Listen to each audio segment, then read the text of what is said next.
this studio is really homely. You come here, you feel welcome, we can chat, we get some food, some drinks, and it's really sort of, it makes you feel comfortable. You know?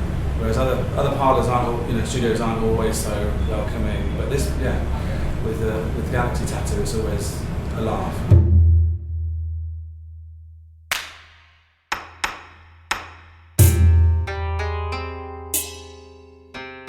It's nice, funny, and he's not bossy, so he's a very nice boss, nice teacher and everything, very patient.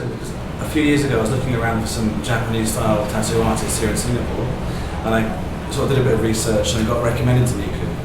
And on my first consultation I showed him lots of images of wood print work by Japanese artists, and then he just created a composition based on what I wanted. So basically I choose him because detail and the care he puts into it, the colour work, because the quality is just first class.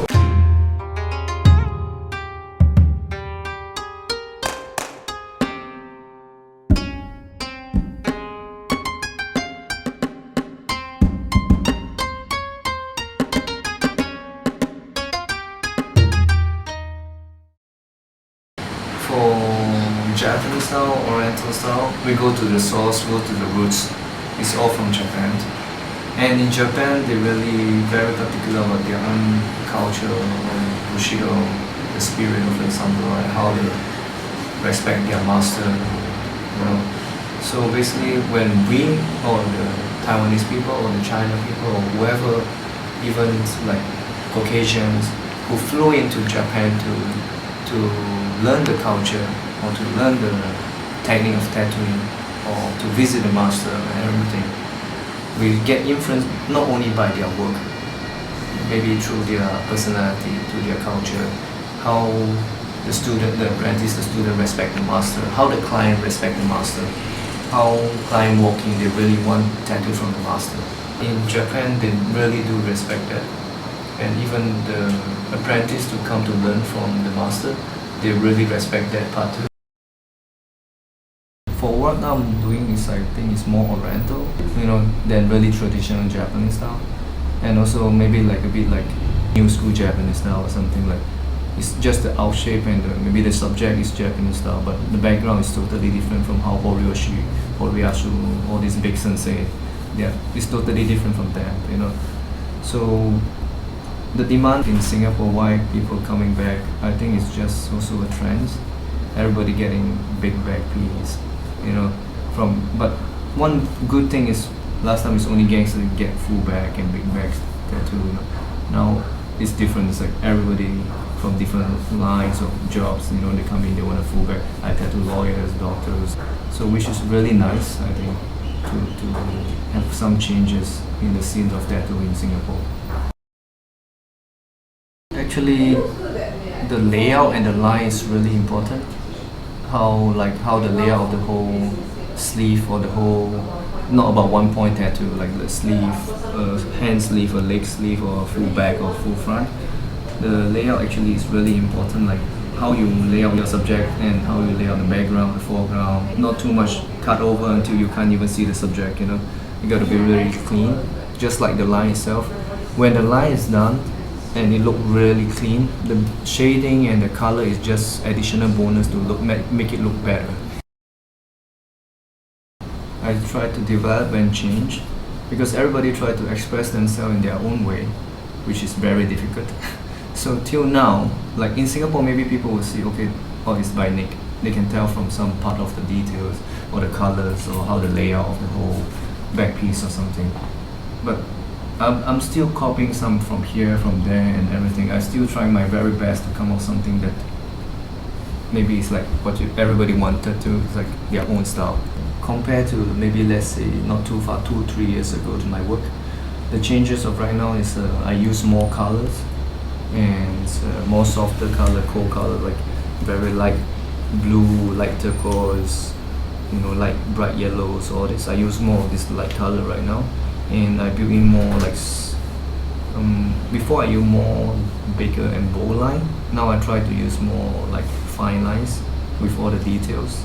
Definitely I love to do like more bigger tattoos, because I like dragging like big lines, long lines, and rather than just keep focusing on the palm size tattoo, you gotta do all the small details, which actually take me more time than doing a bigger tattoo. And was lucky enough at that time. I think I met Peter, and he did offer me that say he's going to visit Horiyoshi, asked me to come along, and that was the same time when we visited Horiyoshi, and he became Horiyoshi's student, and I became Horiyoshi's godson. And then Peter was like thinking like, should I, approach and tell Horiyoshi I want to be the student. So when Peter actually asked, then my dad was there, and my dad's like, why don't you ask also? And then, but at the time I was just just got my machine. That's it. I haven't really even basically started doing it and everything. So and then Horiyoshi actually said yes, and I was like, also okay, Yeah, and then to actually me and Peter, two of us at the same time, we knelt down, give him tea and everything in the restaurant. That's it.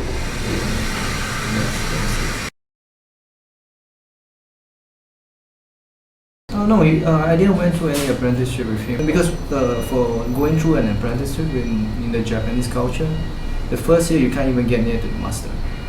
You can't sit next to him, you can't even go near him or to watch him tattoo. So basically you're just cleaning, serving customer, clean up and all this thing.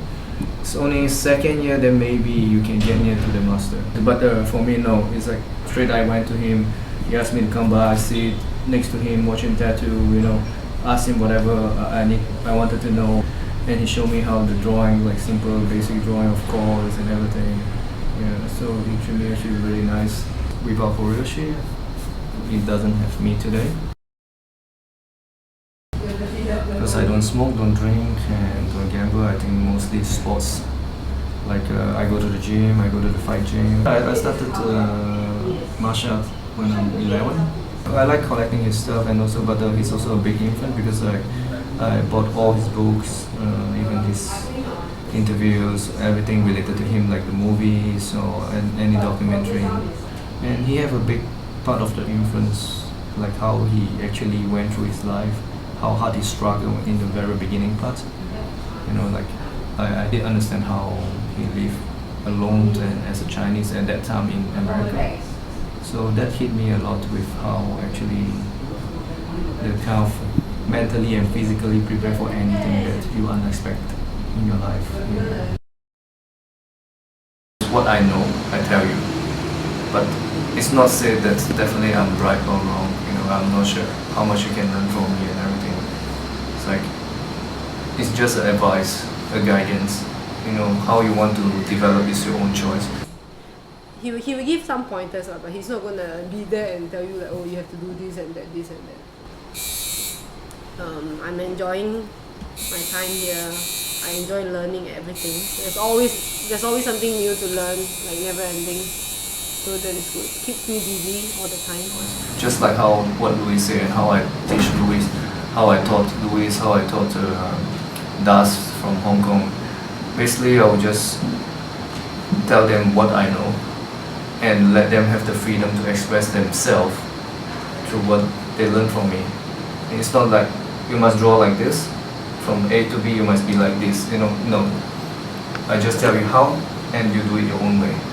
Basically, because I want that particular skill and the art developed by yourself and expressing your own self and not being the second me. How it started is actually my apprentice Das.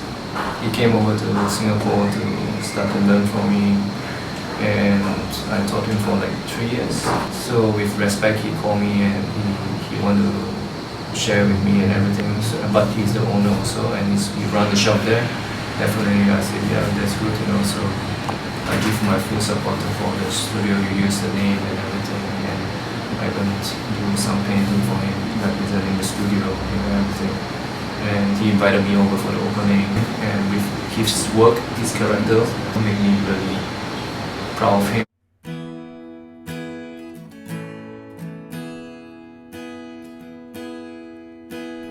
Colors, needles and stories,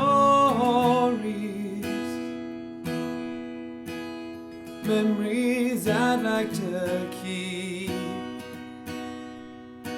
forever close to my heart now,